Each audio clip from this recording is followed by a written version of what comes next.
A cada geração a igreja precisa passar por uma nova reforma, revendo sua doutrina, seus valores, sua ética, sua conduta, sua postura, se o que nós estamos pregando e praticando está exatamente de acordo com a palavra de Deus.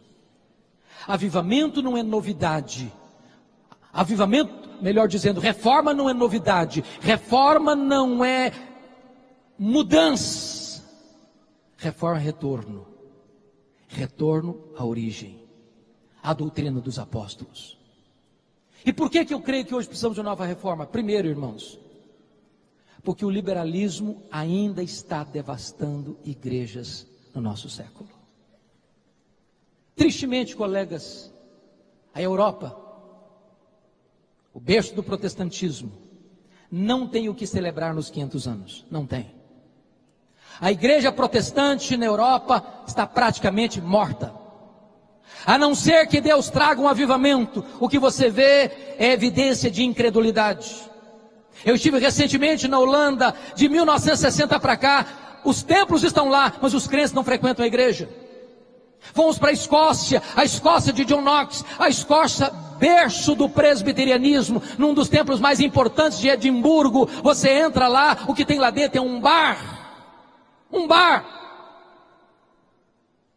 Você vai para a Inglaterra, a grande Inglaterra dos avivamentos de John Wesley, de George Whitefield, de William Carey, de William Wilberforce, de John Charles Ryle, de Charles Haddon Spurgeon, de Mark Lloyd Jones, de John Stott. Hoje a Inglaterra é o país de Richard Dawkins, o patrono dos ateus.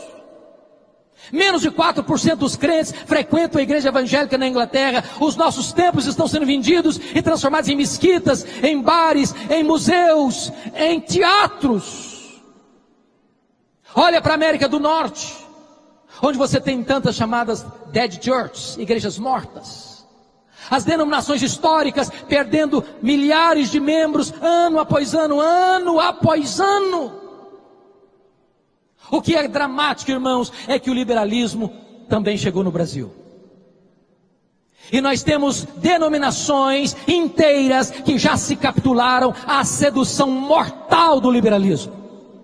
Nós precisamos de uma nova reforma. Mas em segundo lugar, nós precisamos de uma nova reforma, meus irmãos, porque a igreja brasileira tornou-se uma igreja, em grande parte, sincrética, mística. A igreja do sal grosso, a igreja do óleo, a igreja do copo d'água em cima do rádio, a igreja da toalha suada, a igreja das mandingas, em nome de Deus. Precisamos de uma nova reforma. Precisamos voltar para a palavra de Deus. Precisamos voltar para as Escrituras.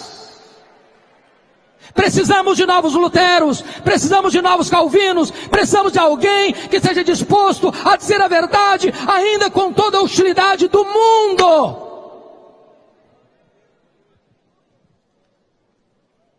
Mas em último lugar, irmãos, nós precisamos de uma nova reforma, porque nós assistimos no Brasil, tristemente, uma igreja onde há a presença de uma ortodoxia morta.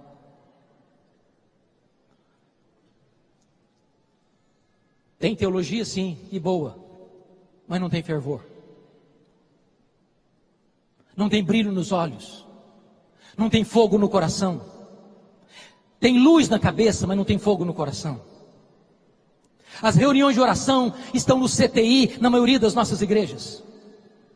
O secularismo está entrando para dentro das nossas igrejas. O índice de divórcio dentro da igreja é quase o mesmo fora da igreja.